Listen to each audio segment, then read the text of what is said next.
Hello and welcome to Move the Line, presented by 4for4 Bets. I'm Ryan Noonan, back with my friends. It's that time of the year for the next 2 months. Move the Line will be your home for all things NFL draft, specifically NFL draft betting.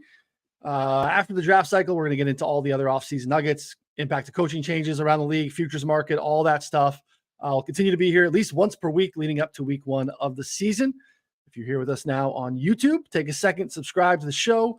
We're going to be sharing a ton of mocks over the next 2 months, including Scott's today. So watching is probably the best way to take this in. You can find us on YouTube. Subscribe to the 4for4 Bets YouTube channel. Hit us with a thumbs up. Drop a comment in the chat. Let us know what you like here for the Combine. We're heading into Combine weekend here. We're going to touch on that here at the top too. You can also listen to Move the Line wherever you listen to podcasts. So find that and subscribe as well. Joined as always by Connor Allen. What's going on, buddy? Yeah, not a whole lot. I'm excited. I'm going to head down to the Combine on Friday, get to hang out with Andy. Then we're going to go to a little St. Elmo's action, steakhouse there. So that'll be fun. Excited to meet some industry people there. And then most importantly, betting on the Combine. Anything you can get down action on somewhat of an information market, you got to do it. So pretty excited for that. Love it. Our third chair, obviously, for draft season is one of the best mockers in the space, has been for a while. Connected and absolutely love his process. And I think we learned a lot about player takes and just kind of having a really, I think the right mindset for this time of year, which is super important. It is Scott Smith. You can find him on Twitter at Scott Smith FF. We're going to dig into Scott's mock today. Scott, what's going on, bud? Not much, man. Getting ready for some of the MMA action this week, and look, it's draft season.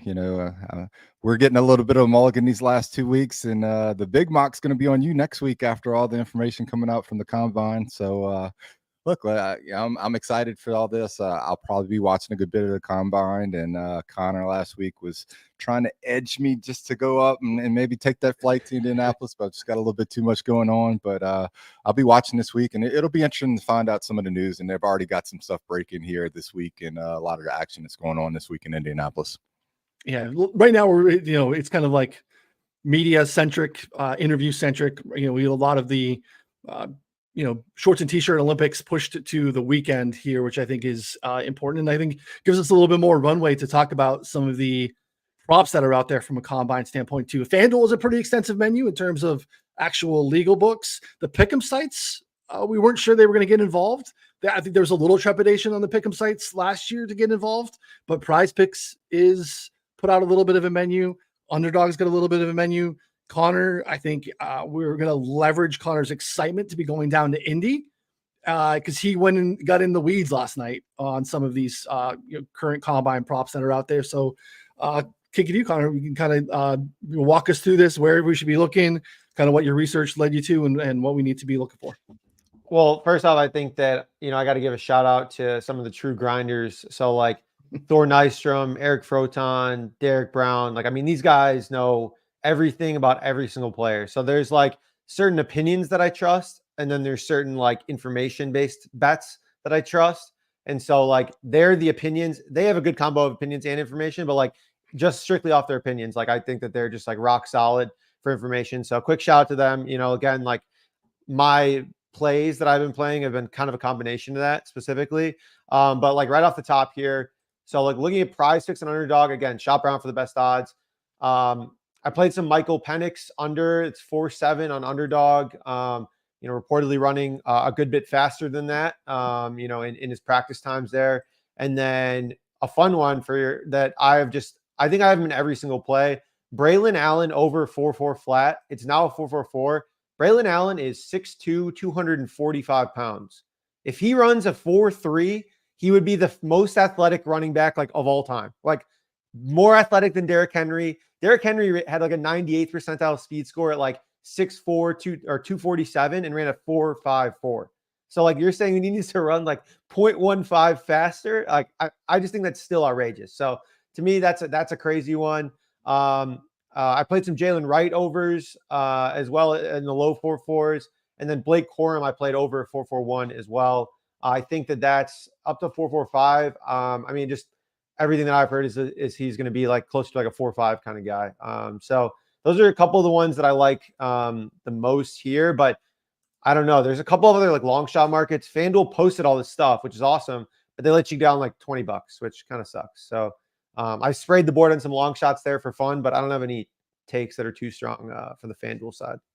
Any takes on like specific where, they have like the, player to run the fastest 40 or anything like that? Because I started to do a little bit of that the other day. I just didn't have a ton of time. I wanted to dig in this afternoon. And then you talked to me this morning and said you got some stuff at the top of the show. I don't know if you've done any research on that market or looked into any of that, like who you expect to lead the weekend in 40 or anything like that, positional based. Because I think FanDuel's got some of that stuff posted. Yeah, there's so Nate Wiggins, I played at 20-1 for defensive backs. He opened his prize fix line opened at 4.55. I mean, he's supposed to run in like the high 4.3s. And so, but again, his main competition is Tyler Owens. We talked about it before the show. Tyler Owens is like massive and supposed to run like low 4.3s. I don't know. I guess I'm kind of like one of those people who like see it when I believe it. Like, there's always these rumors that these guys are going to run like insane times, and then just very rarely like happens, to be honest. I mean, these guys are always just trying to puff their chests out. Everyone's trying to boost their draft stock. Like, so I'm very hesitant to take a lot of unders on these guys. But yeah, I think that's an interesting one. Looking at it now, the running back market is something I'm going to dive into a little bit more, because if I expect Jalen Wright to kind of be a little bit over his time, I think that there could be some value on some of the other guys there specifically. And then tight ends, like Bowers at plus 240, I think is somewhat interesting. Like he's probably like a high 4.4s, low 4.5s guy. And I don't think there's another tight end that's super close to that outside of like Trey Knox probably. So that's just like off the top there if you want to sprinkle a little money. Again, limits aren't like massive, so we're not releasing that, but I'll put a couple of things in our Discord if I find anything that I really like. Yeah. And take advantage right now. So we are in kind of a transition period. You go to 4for4.com/plans. And we're starting to transition to 2024. We have a discount currently. You can get some information, hit us up and jump in. We'll have that information in the show notes. But we have currently an early bird special that is starting as we transition into 2024 stuff, where you can get 10% off of an annual sub. The betting subscription of 4for4 gets you access to all that we're doing too. So if you still like to grind your season-long leagues, I'm going to be doing IDP content for us this year. If you want to get in the weeds there or get in the tackles with us, basically the betting sub gets you everything that we do. Paulson's already out with his early projections and looking forward to 2024. So look, it just ended, but like, it's also like NFL has done a great job. Like NFL season never stops. Like I said at the top of the show, it's draft season now, but like we're going to be betting futures. We're going to be betting team over under win totals. Like all the stuff comes up on you real quick. So definitely check that out. Anything football speculation wise, 4for4 is your home. Dan in the chat, will any of the three of you be benching? I know that I could beat Dan in a calf raise contest because that guy's got like baby chicken legs. He's just the total classic gym bro that skips leg day constantly. So if you want to have we can go inside, outside, straight up, Dan. We'll hit we'll hit whatever you want on the calves because I know you can't hang at all. But Scott doesn't count because Scott's in the middle of dealing with a knee issue. But Connor, where are you at right now if we were to clock your 40? What's the line you're hanging for yourself? I mean, I'm washed. All I know is that I can still beat you and Daigle. That's all I got. That's all that matters. I don't care if I'm running a 5-1, but you old suckers are running in the 6s for sure. No shot I'm running in the 6s. I'm old. Let's see if Daigle still listens to this. Because I'll get a text here in like a couple hours being like, I'll still beat that ass. That'll be the next text that I get.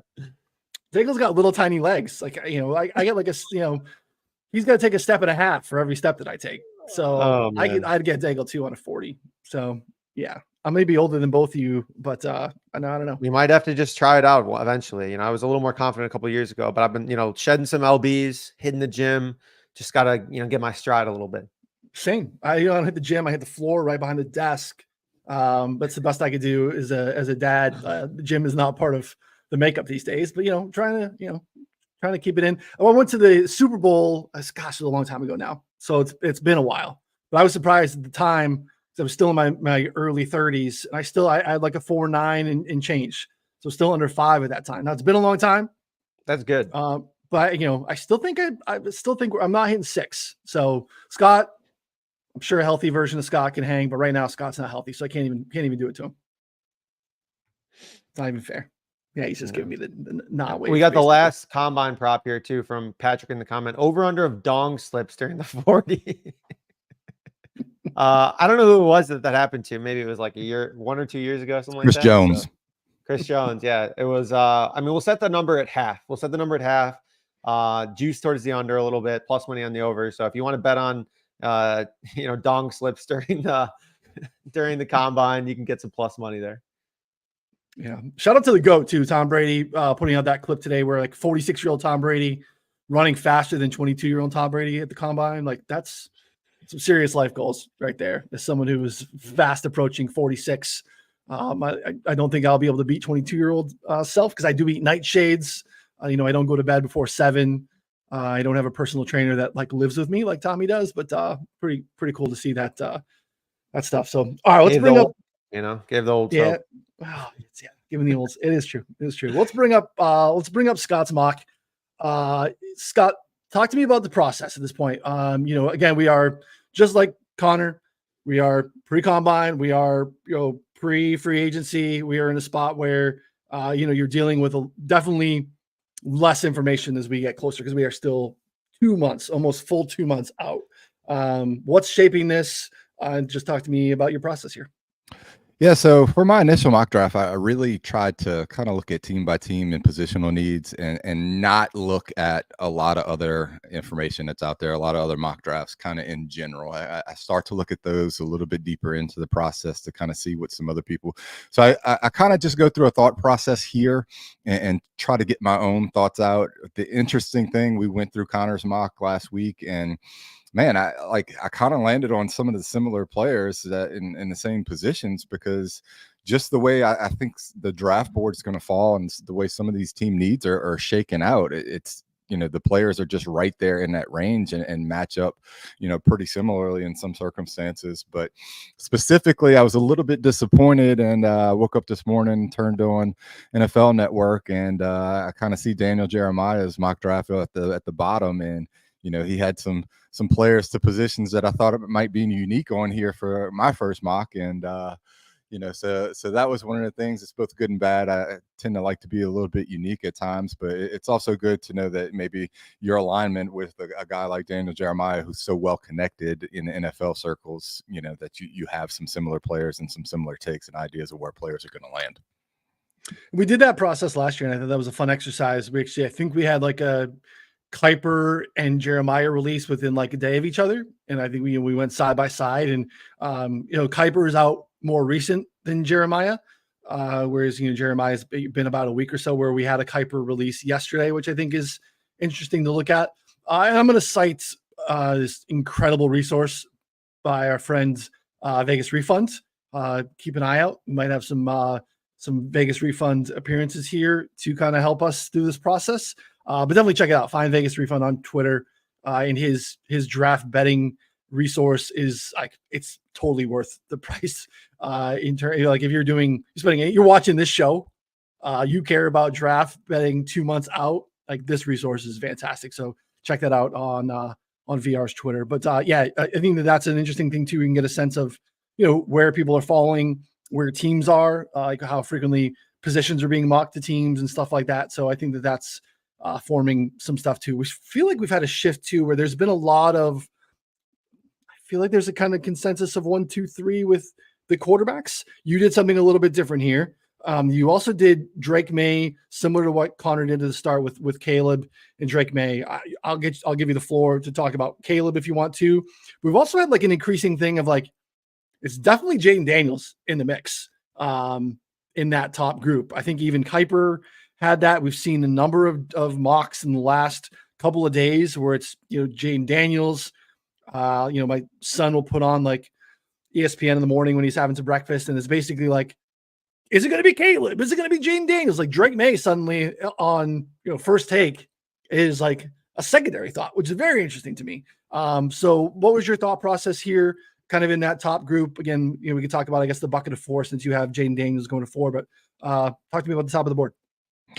Yeah, so we talked a lot last week about Caleb Williams and specifically looking at the line of Caleb Williams to be the first overall pick. And I feel comfortable with that. I know you guys in Chicago tend to feel comfortable with that as well. There was some video that came out this week of Justin Fields celebrating in his kitchen or something. Some people speculating, did he say I'm going home, which would mean Atlanta?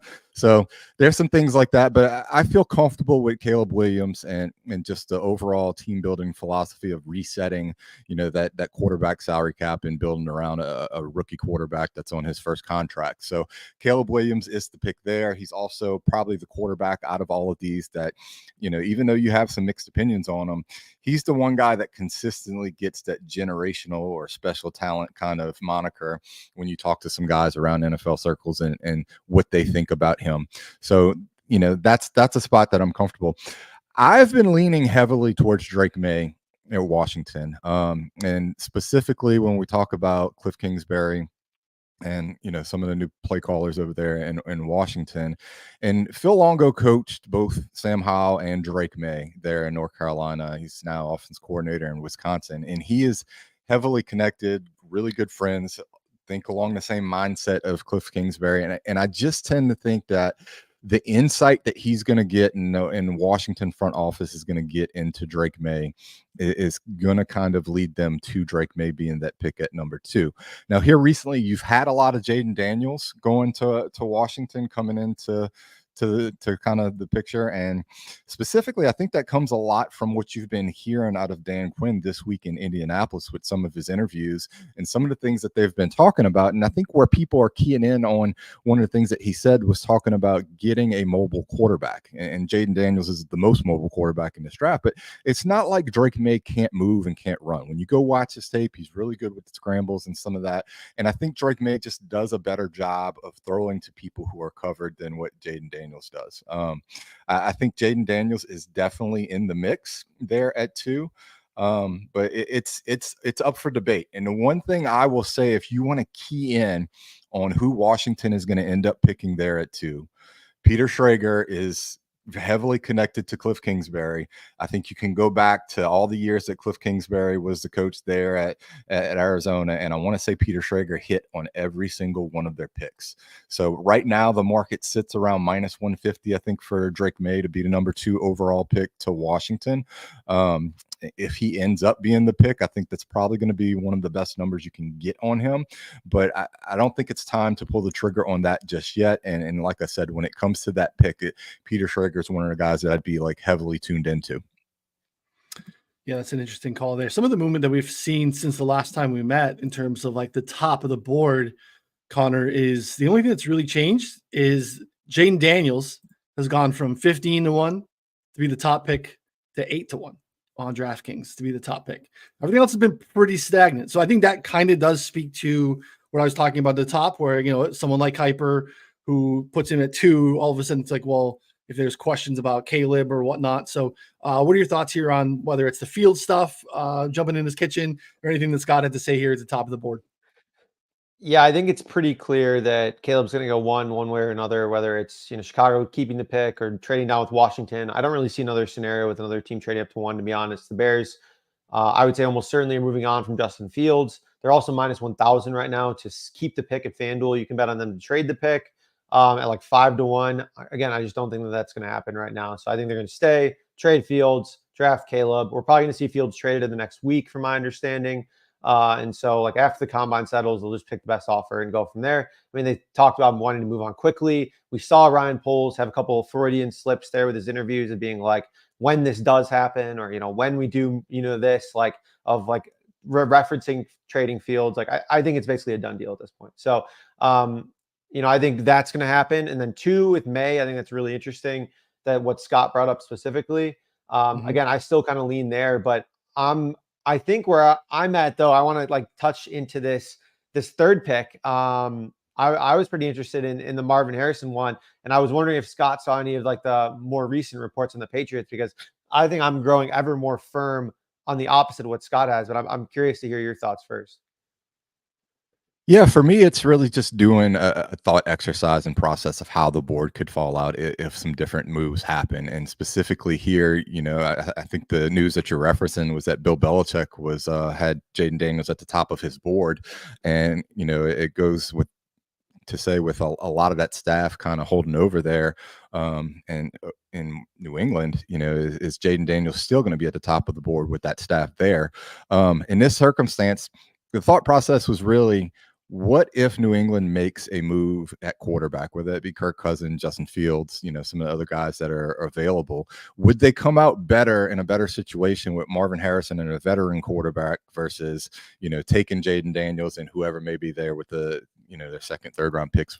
So that's kind of the thought process here. I really just wanted to do the exercise and see how the board would fall out and what might happen to Jayden Daniels, who I have going forward to New York after a trade with Arizona after they miss out on Marvin Harrison in this circumstance. Yeah, no, it's okay. So yeah, specifically the two ones that I was referencing. So Mark Daniels, Patriots beat reporter, came out and said Patriots plan is to draft quarterback at 3 and sign a vet. And then Charlie Campbell, Walter Football essentially is like, one of the better mock drafters, some other interesting opinions otherwise, but better mock drafters, and said that the Patriots view all three quarterbacks as top 3 worthy, slightly into Drake May, but that otherwise they think that like all of them are very worthy of a top 3 pick. So I think to your point, Scott, like they would have to have another plan in place. It'd be Fields, Cousins, someone else like that.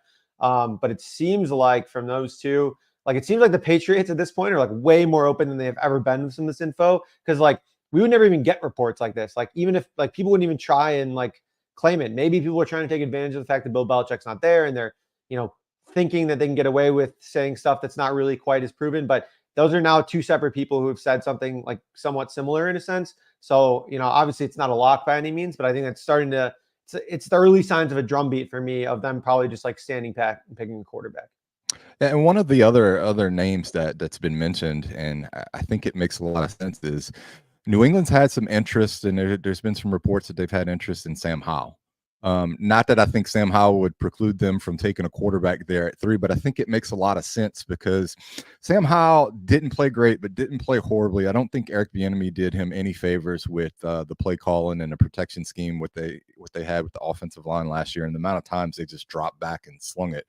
But I think Sam Howell does have some building blocks as a high upside backup, and I don't think with Washington drafting a quarterback at 2, they want to have the distraction if their rookie quarterback goes through a slump or whatnot, of Sam Howell kind of sitting in the background with some of the games and some of the success he did have at times, although it was inconsistent. So I think that Sam Howell is a player that could be on the move this offseason. And I think with what you're talking about and the Patriots possibly signing a vet, I think Sam Howell is a guy that they might look at, but it would kind of put them in a similar situation of Sam Howell kind of lingering in the background with a rookie quarterback who could have some struggles at times, and sometimes that can rile up a fan base. Yeah, that's a good point. Like I think Sam Howell probably should be in the mix to at least compete for a starting job.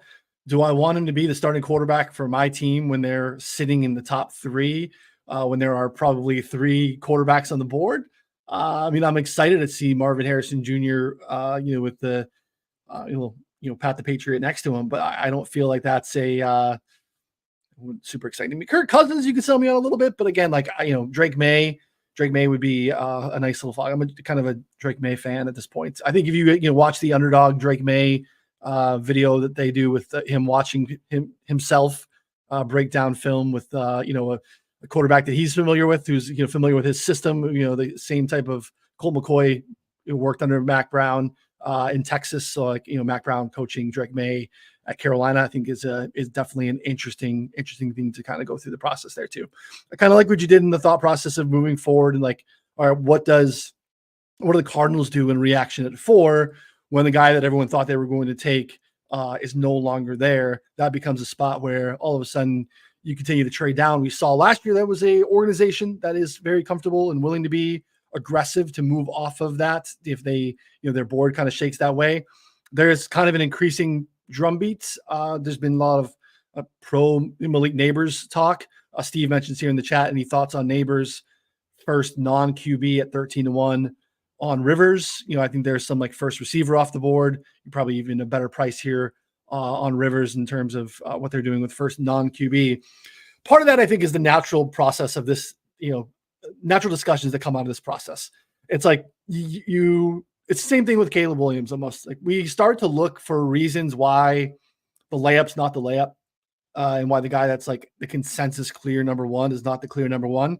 Now, I think that these three receivers with Rome Odunze as well are absolute difference makers in any other draft and any other scenario, top 5 picks, and like most definitely number one receivers off the board.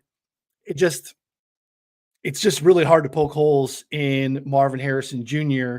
As good as Nabers is, as good as Odunze is. And again, if you look kind of, using VR's tool here as well, like there are some folks that have Rome Odunze ahead of Nabers. Even Kuiper, I believe, had Nabers at 9 and Odunze going 6. So like there's not just a like clear cut 1, 2, 3 consensus, except you just can't find really anyone who's putting anyone ahead of Marvin Harrison. So any thoughts there, Scott?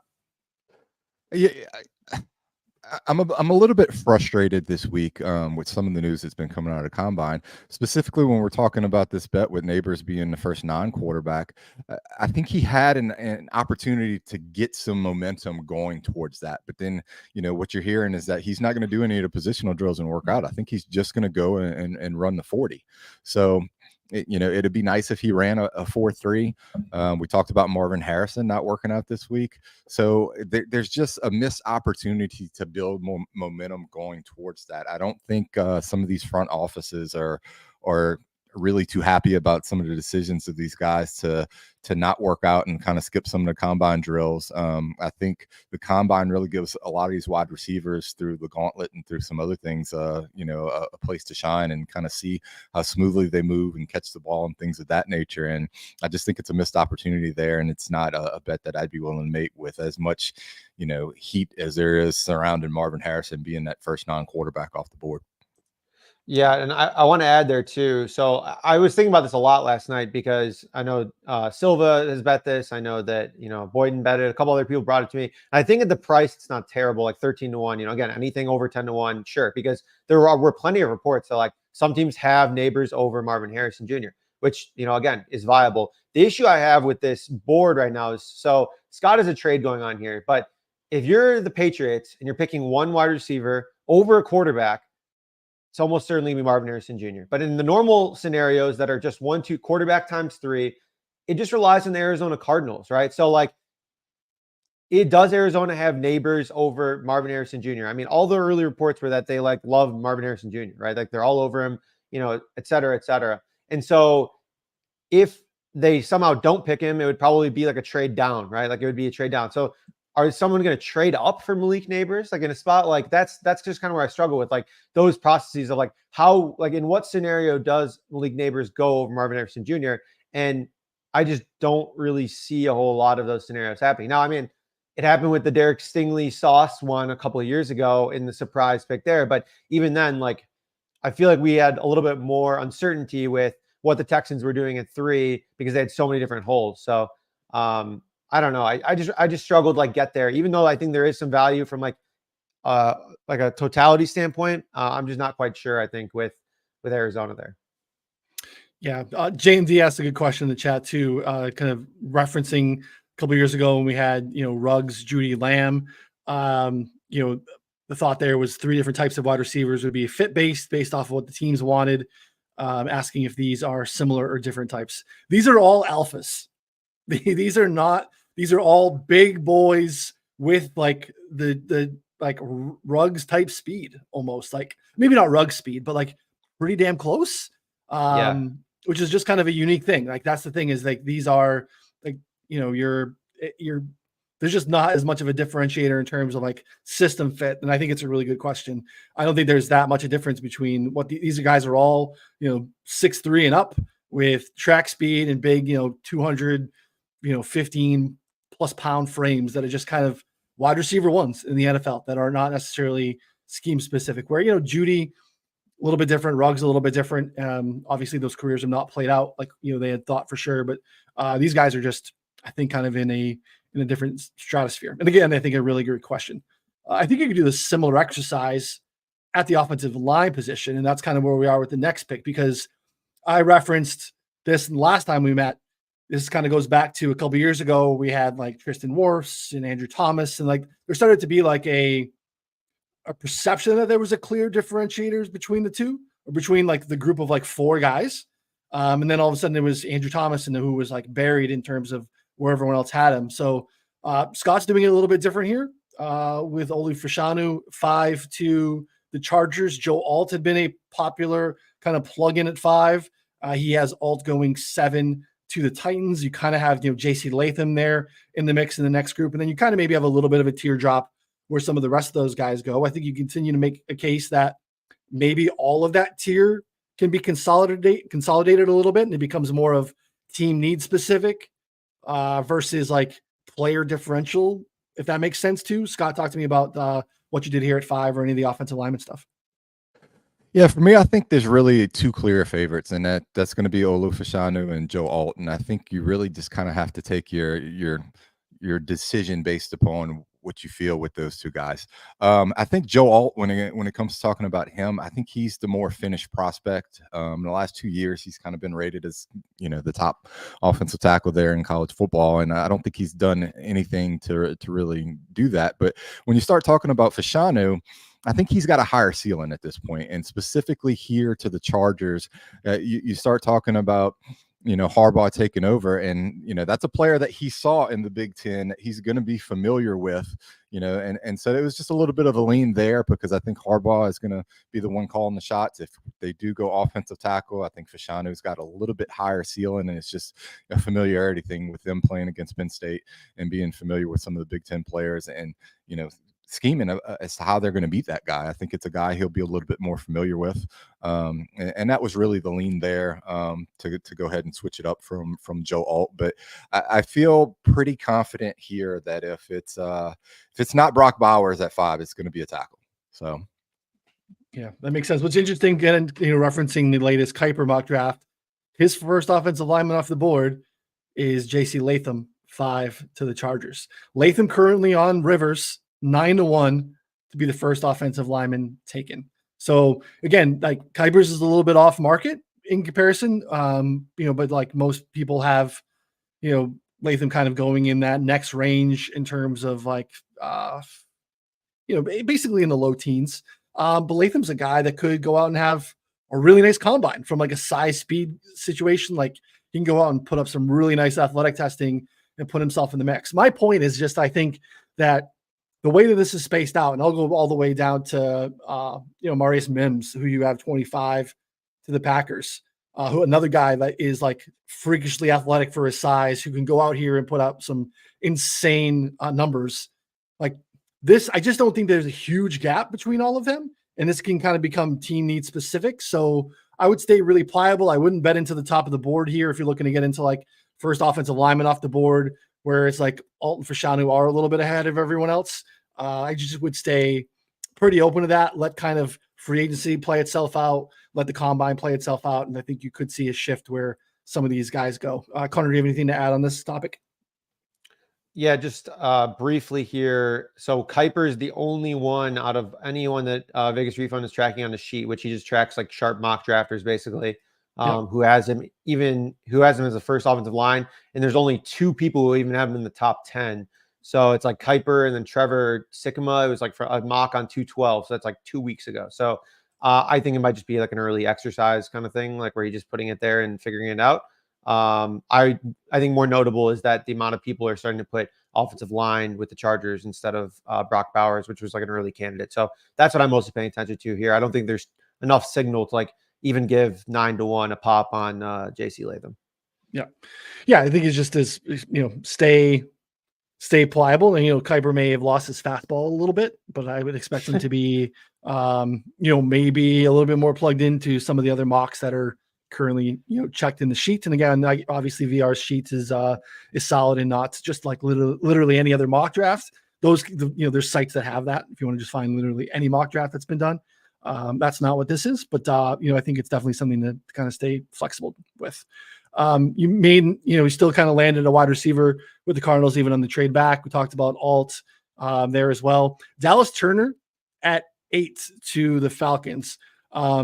Is this based off of the thought process that is this Justin Fields dancing in his kitchen related? We thought, hey, because you started to have a little bit of a drum beats with like JJ McCarthy and some other stuff going on there. Does this I think they're going to go about quarterback in a different way kind of pick?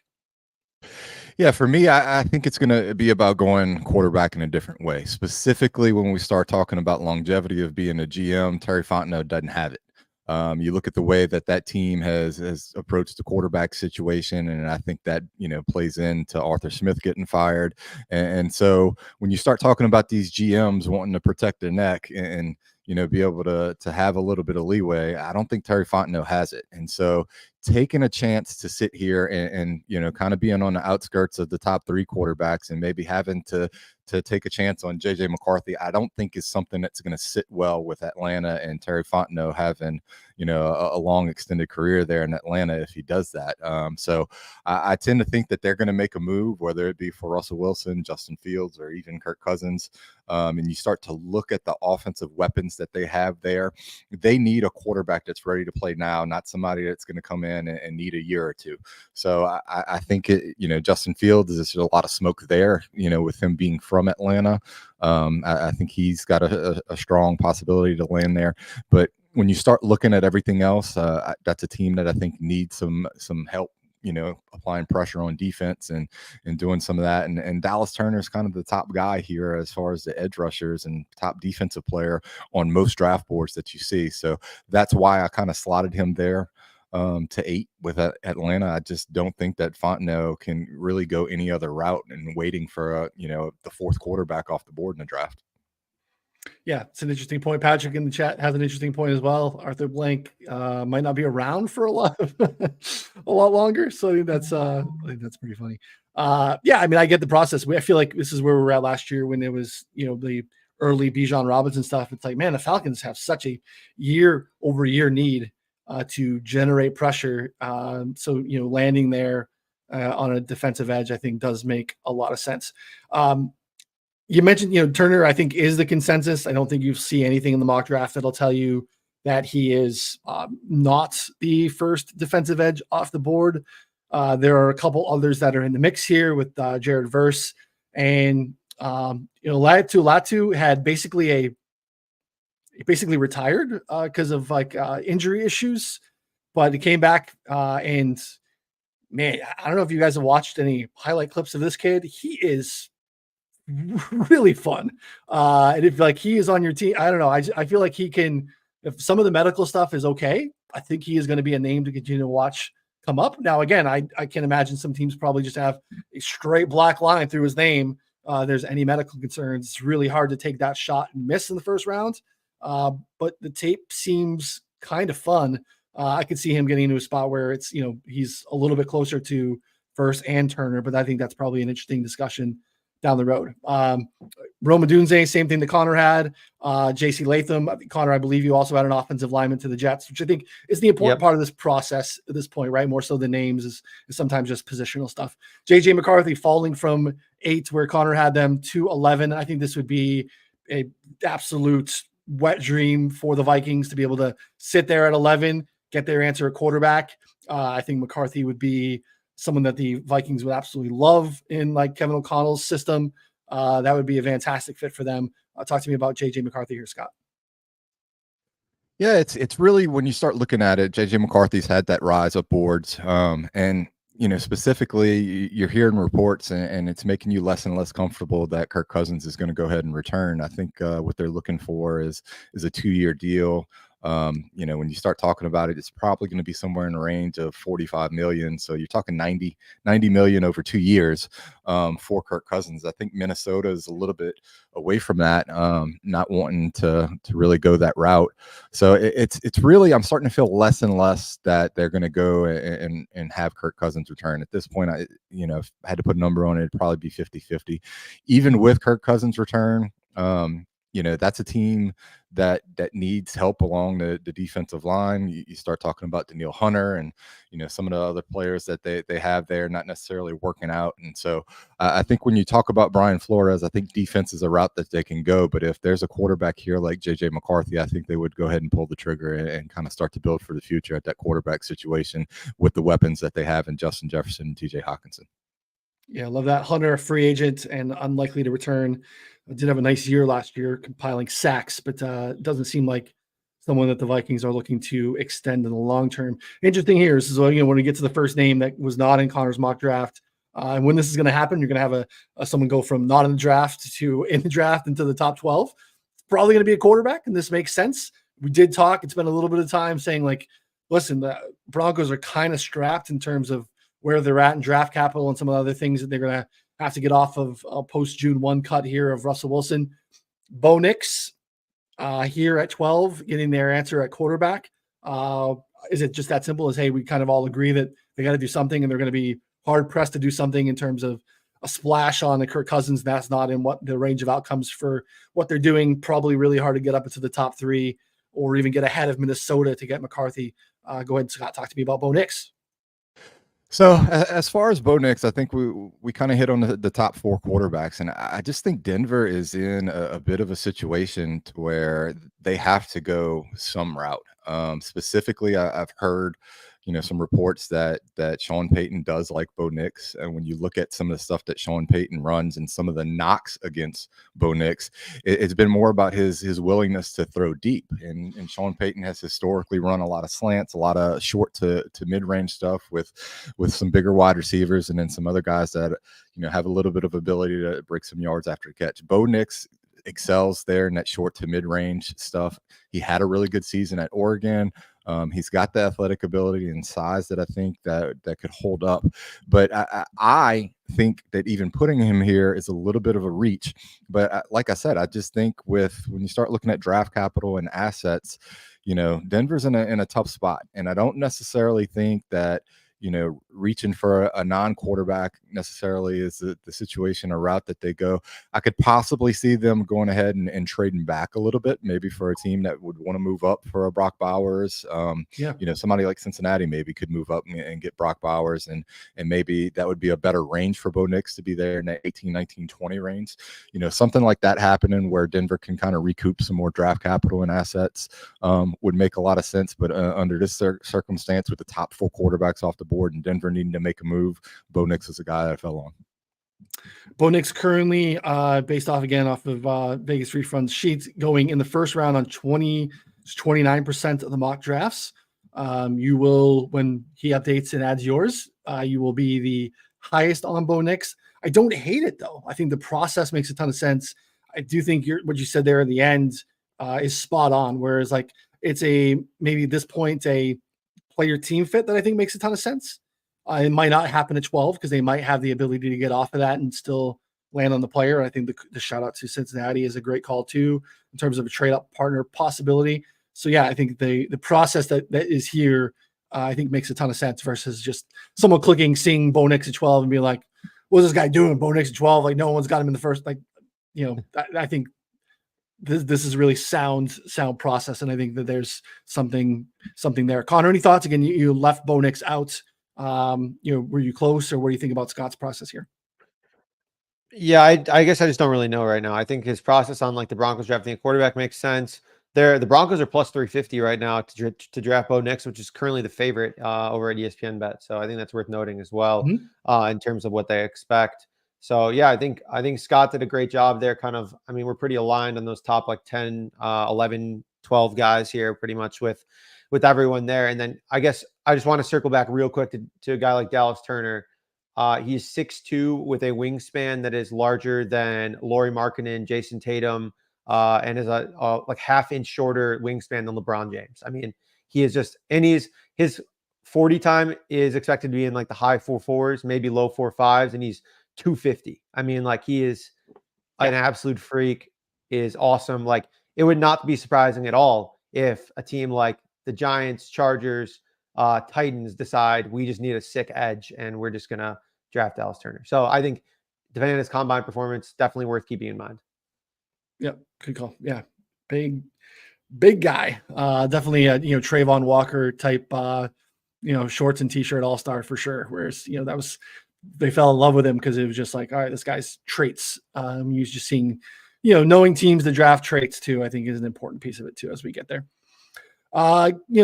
Some other consensus stuff. The one that's interesting to me, just from a football standpoint, is I would absolutely love to see Brock Bowers and Anthony Richardson team up and make absolute magic together. That would be a fantastic addition. Floor is yours, Scott. Talk to me about that one, because Bowers is hard to mock right now. Yeah, look, we hit on it last week, and I, I was listening to a lot of what Connor had as far as his input into his thought process with the mock draft, and he landed with Bowers in Denver, and I tend to think that quarterback's going to be a little bit of a higher priority for Denver than what Brock Bowers would be, especially with Greg Dulcich and some of the other guys that they have there, and it's really just flat out tough to find a team that is going to go ahead and fit Brock Bowers or value him enough to draft him here within the top 12, 13, 14 picks. I'm down here in New Orleans, so I've got some friends that would absolutely love it if the Saints drafted Bowers, but I think when I landed here in Indianapolis and kind of saw the slide after trying to match up some players with team needs and priorities, I looked at Chris Ballard in Indianapolis. It's a young team. I think they're building well. Josh Downs, you hit on the quarterback with Richardson, and I think they're in a position where they can take the best player available. And I think Brock Bowers, adding him as another weapon for a young quarterback, would go a long way to kind of building that team up. And last year it was, a revolving door and musical chairs there at tight end for him. So I think Bowers immediately would come in, be a starter, add another weapon, add some diversity to that offense, to a young team and a sharp GM that would be willing to just go best player available based upon how the board falls. Yeah, Ballard, though, worth noting, I think Bowers or anyone that's going to fall to what we end up having them continuously mock to the Colts is traits based. Ballard is a relative athletic scorer. He's just nuts. I think he falls in love with and again, I think it's okay. They've built a ton of athletes there in Indy, and I think that's something to watch for too. So, Bowers is probably going to need to have a nice little weekend there in Indy. Again, we get into skipped Terry and Arnold. We do kind of get into this next spot where you have some of these cornerbacks too. Arnold is kind of shifting into the consensus top corner off the board, as I think having a nice little interview week so far in Indy. A lot of talk about what people think Quinyon Mitchell is going to do from a testing standpoint, which could put him in the mix. Just another guy. Toledo doesn't play a ton of big schools. We have some pretty nice Mitchell tape against Marvin Harrison Jr., which kind of is probably going to help his draft stock quite a bit too, especially if he starts running, and just testing like a freak. Connor, anything to add to kind of this mid, I guess, teen section on the board of Scott's mock? Quinyon Mitchell's 40 time over under is like 4.34, something like that. So if he's in the high 4.3s, low 4.3s, I mean, he's very much a consideration here. Maybe even as high as like the Colts, like you said, they love the RAS guys. Like they need some cornerback help. So I mean, that kind of just makes a little bit more sense there. And with the Bowers stuff, like I'd like to fit on the Colts. It'd be awesome. I'm not sure if he tests well enough, but I do think that he's just like an amazing player. And I'm excited to be high on him for props, fantasy, whatever in the future. I'm just not sure right here with the draft where he goes. Yeah, he's really kind of hard to find a landing spot where it's like, I kind of agree with Scott. I do think that the Chargers shift to offensive line and kind of the consensus thought makes a ton of sense. But then once you get out of that, it kind of gets really hard to find a home for him. So he's a tough one to mock. Definitely could be someone that you see currently that's maybe down the board in the back half of the board, values his performance and makes a swinging trade to move up there too. 19 is kind of like a swing position, whereas Connor didn't have Latu, kind of touched on that. I want to touch on, I got a French background. Scott's down there in the Bayou too. Like I want Cooper DeJean to be Cooper DeJean. Like that makes way more sense to me.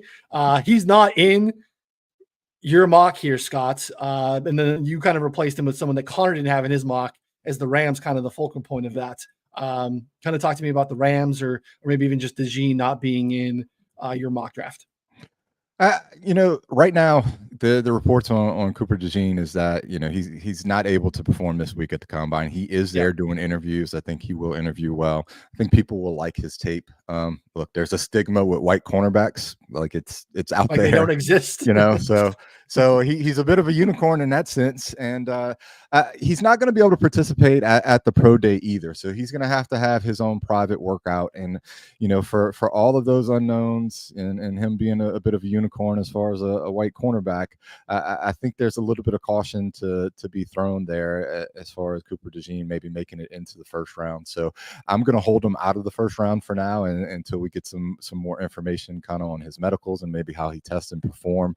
I do know a lot of scouts like him. Specifically, the team that I had consideration for was him down there in Green Bay. I think from a traits-based standpoint of how Green Bay drafts, I think Cooper DeJean would fit with them a bit. So that was one of the considerations I did had for him. But look, here we have the Rams making their first round pick for the first time in like 6 years or something.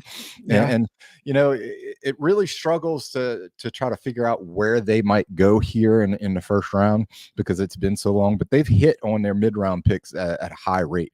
So I trust their process and how they're able to identify talent that specifically fits their scheme.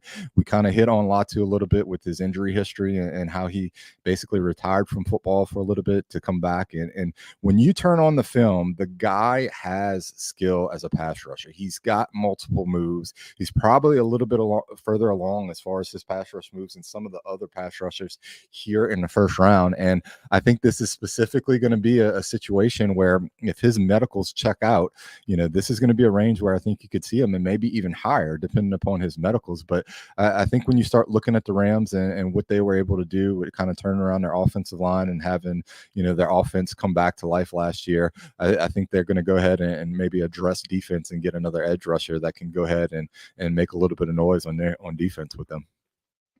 Yeah, it's a good call. They did do a good job having basically, a defense that we were in coming into the season. I was especially very loud. I was just stunned that they were rolling out basically a bunch of day 3 and undrafted guys around Aaron Donald. I thought it was going to be an absolute disaster. And hey, look, Raheem Morris parlayed that job into a head coaching job in Atlanta. And obviously they did do a great job of landing some talent there in the late and mid rounds that they deserve a ton of credit for. So DeJean is going to be an interesting one. I'm going to want to call him Dejan. And VR does have him going in the first round currently in 89% of the mocks that have come in so far. So definitely an interesting name to watch. But I'll give you to kind of wrap us up, Scott, kind of, the back of the board again. At this point, it becomes sometimes more of a fit than a player thing, though, a lot of commonalities in terms of actual names that are kind of here in the very back end. Anything that you want to touch on or highlight here in the back that we haven't got to yet? Yeah, I think when we start looking at things, we kind of talked about positional strengths here in this draft. And I think cornerback and offensive tackle are kind of the two positions to really hit on. And it kind of brings in a conundrum when you're building a mock draft and trying to get those positional numbers into the first round. When a draft is kind of deep at those positions, you might have some teams be like, well, look, we can wait for the second round. Or, maybe if we're here in the bottom, 8 to 9 picks of the first round, we're willing to go ahead and trade out of the first round and still be able to nab a guy that we have a high grade on whenever a lot of teams will have these players kind of jumbled up. And it's like you said, it's going to be really how certain guys fit the system. Specifically, though, some of the things I think you need to go ahead and look at is you have to start looking at some of these cornerbacks and specifically what type of schemes they played in college, whether they played off run, whether they played press, bump and run zone, those type of different things. And I think when you're building mock drafts and you're trying to play some of these players there and match them up with a team, I think that's one of the things that often gets overlooked is how specifically cornerbacks will match up with a defense that's there for the NFL team and some of the defensive coordinators. One of the guys that I do want to touch on is Brian Thomas. Brian Thomas Jr., you're going to have to watch how he tests. There are scouts out there that tend to think that he has higher upside at the next level than Malik Nabers. I kind of have him going there to Buffalo. I think there's something that's a little bit off with that offense. Stephon Diggs is getting another year older, and you've had Gabriel Davis go ahead and disappear at times. And he's a guy that I think that, could kind of open up, give them another consistent weapon. And if he is able to develop, and scouts end up being right that he has that upside a little bit higher than Malik Nabers, I think would be a home run pick. He's going to go ahead and have to compete with some of these guys like Keon Coleman this week at the draft, but he's a guy that I would keep an eye on, and I think he could go as high as 14 to the Saints if they decided to go. So he's got quite the range, and is a guy that I think can go ahead and do some climbing after this week. Yeah, that back end of receiver that could basically fall anywhere between, I guess you would say, 20s to 40. Seems like a handful of guys here, some guys that have both of you guys maybe have left off, but I get why you did. AD Mitchell and Texas. You see a lot of people with Troy Franklin here. It makes a ton of sense for Kansas City. People want to give Kansas City some more speed at the position on the outside. Coleman, as you mentioned. There's a handful of other guys too, Xavier Worthy, Des Walker, just a bunch of these guys that could, pop in here in terms of what happens at the bottom of the first round and kind of in the next spot. So testing is going to be very interesting to see what happens here. I do like a couple other things. I like what you did with, Newton to 18 to the Bengals. I mean, with, the DJ Reader hurt towards the tail end of the season last year, what happens with him? BJ Hill also in the last year, his deal. That defense, you could really run on, really do whatever you wanted on them at points last season. So they do need to solidify. They have some nice edges. They need to solidify some of the interior of the defensive line. Whereas people want to give them Brock Bowers and some other stuff, which makes sense. But I think interior defensive line makes a ton of sense for them. They also have some offensive line issues that they could probably address. So that's an interesting team to kind of hone in on there too. Texans too, with Byron Murphy. I think Murphy probably tests pretty well as well. I could see him as a name that could be, makes a ton of sense there. The interior defensive line, Sheldon Rankins. Like the Texans did a lot of just duct tape on some stuff last year and it worked really well. But now they have a lot of decisions to make and what they want to do. Because that's kind of a team there. Like they might be able to bring back all 5 offensive linemen. So they might not be a team that needs offensive linemen in a spot that's pretty heavy offensive line wise. So maybe they go corner, maybe they go something interior defensive line, or maybe they add to the receiver group there to give their young quarterback some more weapons there. Connor, do you have any thoughts here to kind of wind up the end of Scott's draft or anything else you want to add? Any other notes, anything you're looking for at the combine? Yeah, 4 guys here that I think are really interesting based on what we expect from the combine. Brian Thomas Jr., his prop is set at 4.45. We have some people saying it'll be high 4.3s. Some people saying it'll be low 4.5s. Like it's really all over the place. So again, that obviously will impact his draft stock a good bit there. If he tests in the 4.3s, I mean, he's probably going top 14, 15 there easily. Amarius Mims, like you mentioned already, supposed to run really well at the combine. He's a big boy, and if he runs well, I mean, could easily see his draft stock increase here. Chop Robinson has the same measurables right now as Yannick Ngakoue, except it's supposed to run a 40, like 0.3 seconds faster, and is just like a kind of a freak athletically. Was on Bruce Feldman's list, so I think he's a guy, again, who could probably shoot into the teens if he has a really good combine here. And then same with Byron Murphy. Byron Murphy came in 10 pounds lighter than what we were expecting. He's on the freaks list.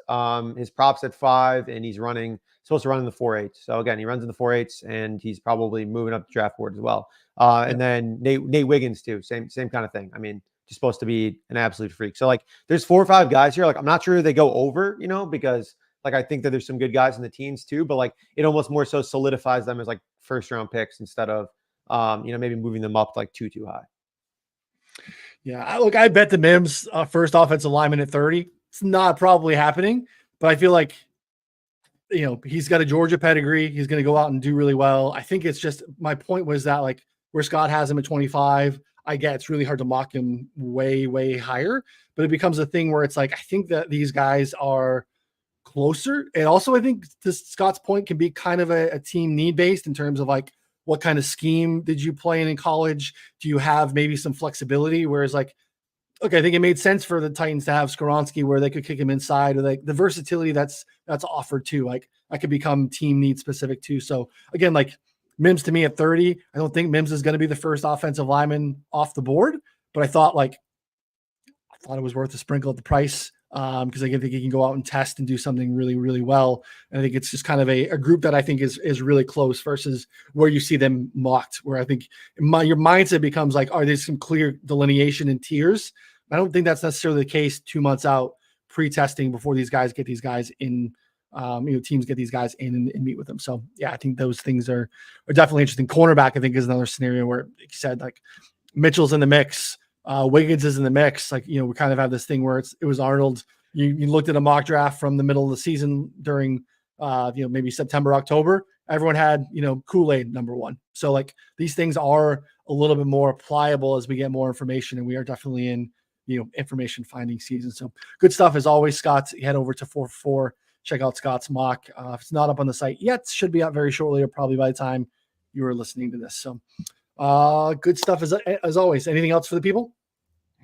Yeah, the one last thing I'll say is pay attention to Graham Barton. He's a player that I think a lot of teams are going to be high on. He has schematic versatility, but he also has positional versatility. Some teams, think he can go ahead and play center. He played across multiple positions at Duke. So when we're actually looking at some of these over and unders that come out from a positional standpoint, specifically at tackle, try to do a little bit of research and see where they have Graham Barton placed at, because he could be listed as a tackle because that was primarily where he played at Duke. But I tend to think he's more of an interior offensive lineman. So, just do a little bit of homework before you start to crash and hit some of those lines when they come out. It's a good call. Stay pliable. I think having your best bet is just to not fall in love with, the collective groupthink early in the season, where you start to think of like, all right, these things are just, again, we're pre-information. So I think, having the ability to stay mobile on some of the stuff is the right way to do it. Head over to 4for4.com/plans. Take advantage of the discounts, early bird special on the betting subscription. Get in our Discord. All the official plays that we will push out this season will be in there first. Subscribe to the channel before you leave. We'll be here next week with more mock draft action. So appreciate everyone hanging out with us. For Scott and Connor, I'm Ryan. We'll see y'all next time. Thanks, everybody.